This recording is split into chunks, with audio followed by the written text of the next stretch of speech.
Hello students, अब हम करेंगे class 10th exercise 3.1 question number 2। सवाल में दिया गया है, क्रिकेट टीम के एक कोच ने 3900 रुपये में 3 बल्ले और 6 गेंद खरीदी। समझ ही गए होंगे कि दो चीज़ों की बात हो रही है, एक है बल्ला और एक है गेंद।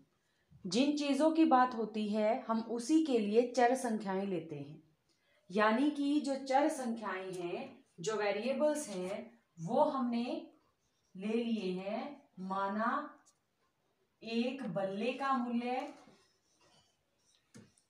और एक गेंद का मूल्य।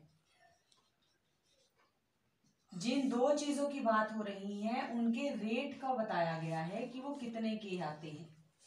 तो जब 3900 रुपए में 3 बल्ले और 6 गेंद खरीदी, हमने मान लिया एक बल्ला x रुपए का है, तो 3 बल्ले कितने के हो जाएंगे।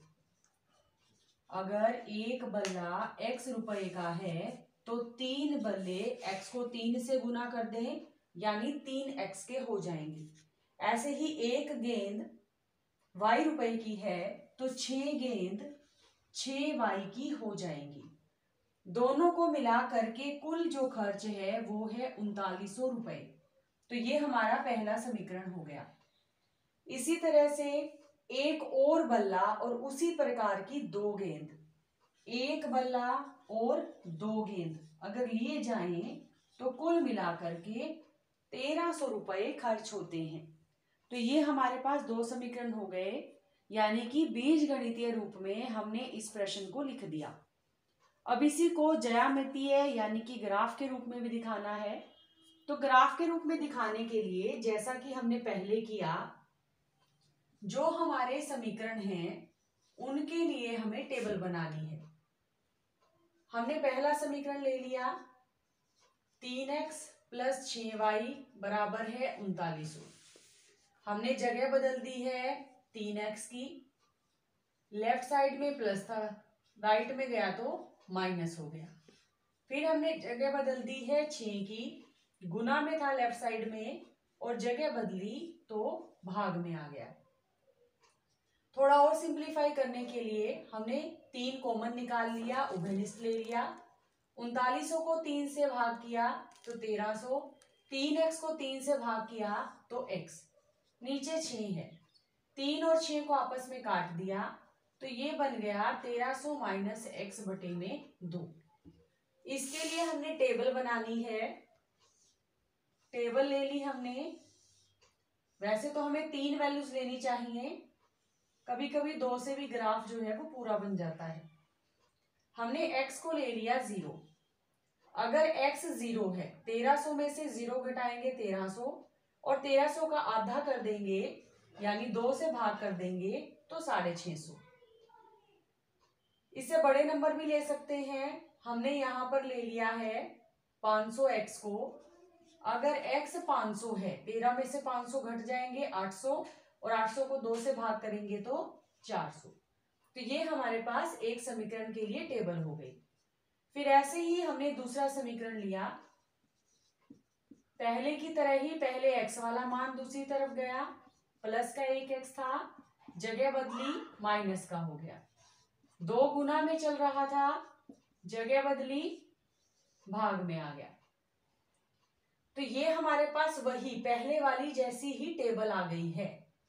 हम इसके लिए चाहें तो एक जैसे मान भी लिख सकते हैं और नहीं तो हम इसके अलग मान भी ले सकते हैं। हमने x को ले लिया है 100 या 400 समझ लीजिए, हमने x को ले लिया। अगर ये हमने 400 लिया है तो 1300 में से अगर 400 घटा दे तो 900 रह जाएगा। 900 में हमारा जो नंबर है आधा करने पर 450 आ जाएगा। या फिर हम यहाँ पे x को ले लेते हैं 1000। 1000 को 1300 का अंतर लिया तो 300 और 300 का आधा कर दिया तो 150। तो ये जो है हमारे पास दो टेबल आ गई हैं। अब इनके लिए ही हमें ग्राफ बनाना है। तो ग्राफ बनाने के लिए पहले की तरह ही एक्स अक्ष और वाई अक्ष, हमें दो रेखाएं लेनी है।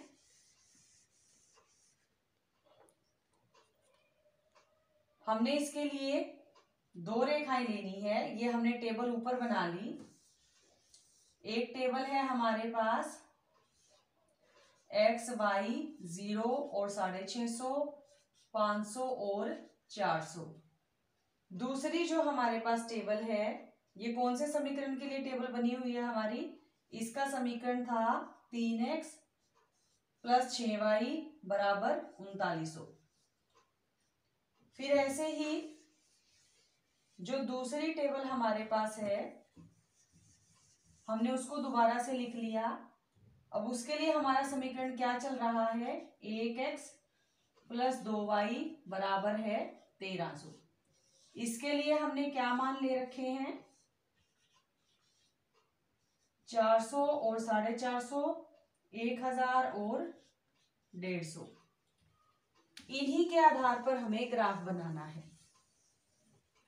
ग्राफ बनाने के लिए हमने दो अक्ष ले लिए, एक्स अक्ष और वाई अक्ष। लंबवत होंगे। जो एक्स अक्ष है और जो वाई अक्ष है वो एक दूसरे के ऊपर लंब हैं। अब यहाँ पे जो अंतर चल रहा है वो बड़े नंबर हैं, इसलिए हम अंतर भी ज्यादा का लेंगे। हमने मूल बिंदु से जो यूनिट ली है वो 100 के अंतर पर ली है। 100, 200, 300, 400 ऐसे करके हमने यूनिट ली है।